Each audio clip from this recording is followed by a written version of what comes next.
بسم اللہ الرحمن الرحیم۔ السلام علیکم۔ HR وائس اوور میں خوش آمدید۔ ویڈیو کو شروع کرنے سے پہلے گزارش ہے کہ چینل کو لائک شیئر اینڈ سبسکرائب کر دیجئے تاکہ اگلی آنے والی ویڈیو سب سے پہلے آپ کو ملے۔ اللہ نے سور کو کیوں پیدا کیا؟ اللہ تعالیٰ کی مخلوقات اس قدر زیادہ ہیں جن کا شمار بھی نہیں کیا جا سکتا، مگر تمام مخلوقات میں سے ایک بھی کوئی ایسا جاندار نہیں جسے اللہ تعالیٰ نے بغیر کسی حکمت یا مقصد کے پیدا فرمایا ہو۔ اللہ تعالیٰ نے سور کو کب اور کیوں پیدا فرمایا؟ سور جسے خنزیر بھی کہا جاتا ہے، یہ بھی خدا کی مخلوق ہے، مگر اللہ تعالیٰ نے خنزیر کو غلیظ اور حرام جانور کہا۔ اب یہ سوال پیدا ہوتا ہے کہ جب اللہ تعالیٰ سور کو خود پیدا فرمایا ہے تو پھر اسے غلیظ اور حرام جانور کیوں قرار دیا ہے؟ اس کے پیچھے خدا کی کون سی حکمت پوشیدہ ہے؟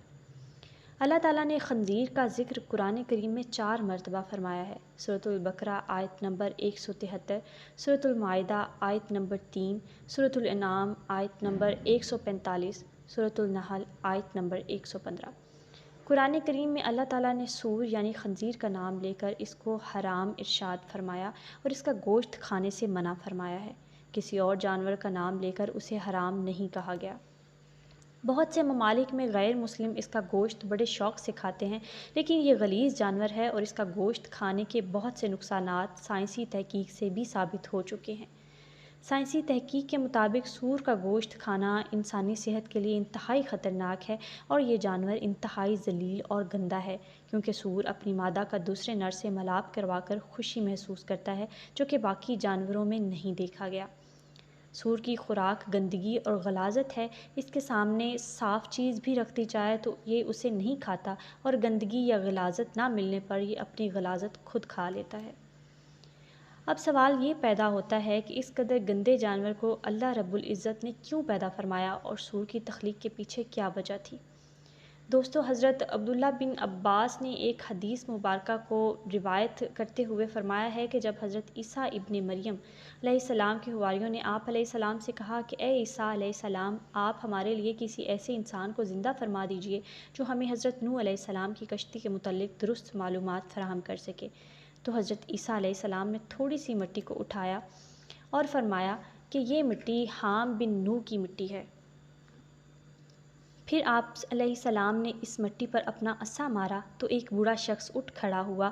جب اس سے کشتی نوح کے بارے میں سوال کیا تو اس بوڑھے شخص نے بتایا، حضرت نوح علیہ السلام کی کشتی 1200 گز لمبی اور 600 گز چوڑی تھی۔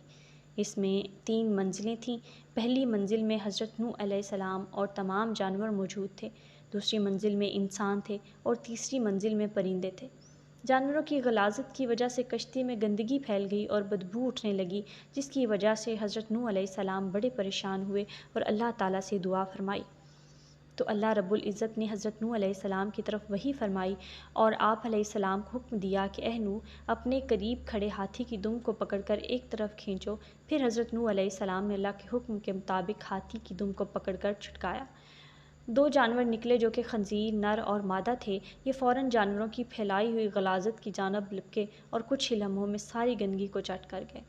ان 2 خنزیروں کی جوڑی سے ہی ان کی باقی نسل آگے بڑھی۔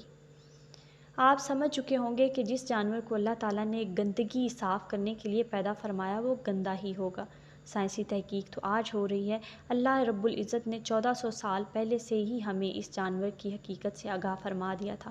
بے شک ہر چیز کا مالک اور خالق اللہ ہے، وہ جیسا چاہتا ہے کرتا ہے۔ ہمیں ہر صورت اس کے احکامات پر سر تسلیم خم کرنا پڑے گا، اسی میں ہماری دنیا اور آخرت کی بھلائی ہے۔